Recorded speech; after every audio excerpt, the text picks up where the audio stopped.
Reaction from the Pentagon now on the developing situation in Libya. Officials speaking of U.S. military operations in the region.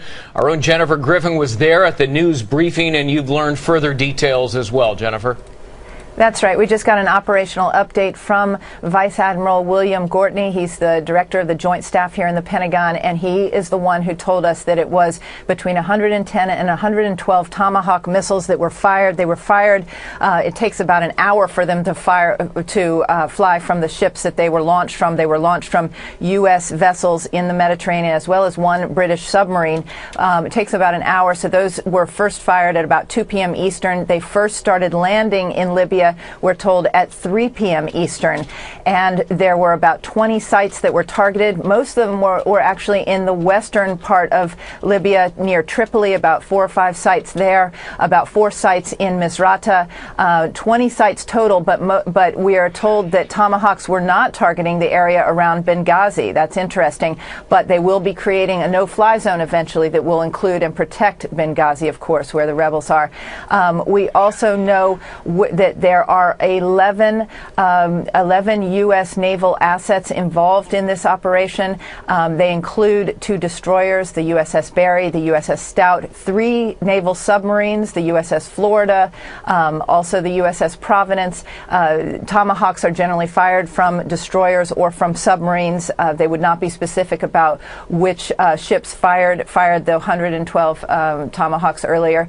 We also can say that Admiral Gortney's assessment of the situation is that the air defense system that Gaddafi has is very similar to that Saddam Hussein had in Iraq. It consisted of SA-5s. Those are Soviet-era anti-defense missiles. It'll take about 6 to 12 hours before the U.S. will be able to get some bomb damage assessment. Once they know that those SA-5s have been taken out, those are the surface-to-air defense systems that Gaddafi has, the Soviet-era defense systems. Once they know those are out, they will send an Air Force Global Hawk up to take pictures of the bomb damage assessment. But take a listen to Vice Admiral Gortney just a little while ago in the briefing room.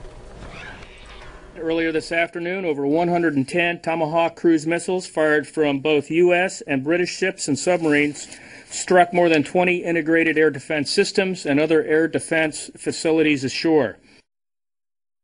It's important to point out that while the U.S. was not the first to fire shots, you had the French planes over Libya earlier today. The U.S. is firmly in command of this mission, which they are calling Operation Odyssey Dawn. It includes coalition partners, includes the French. It's being run out of AFRICOM. That's the new command set up under General Carter Ham in Stuttgart, Germany. It's also being run by Admiral Locklear, who is on board the USS Whitney. That's the command and control vessel in the Mediterranean, the naval vessel that's in the Mediterranean. But the U.S. is definitely in the lead, and they plan, we're told, to hand over and transition responsibility for command and control to the coalition in the coming days. So they do not plan, the Pentagon and the U.S.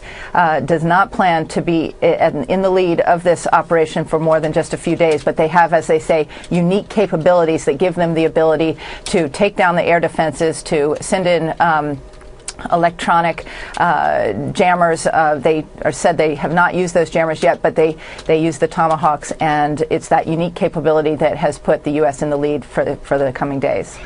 Greg? Jennifer, if these integrated air defense systems that Libya has was the first and primary target of a multi-phased action, might yet another phase a bit later on be tanks and heavy artillery?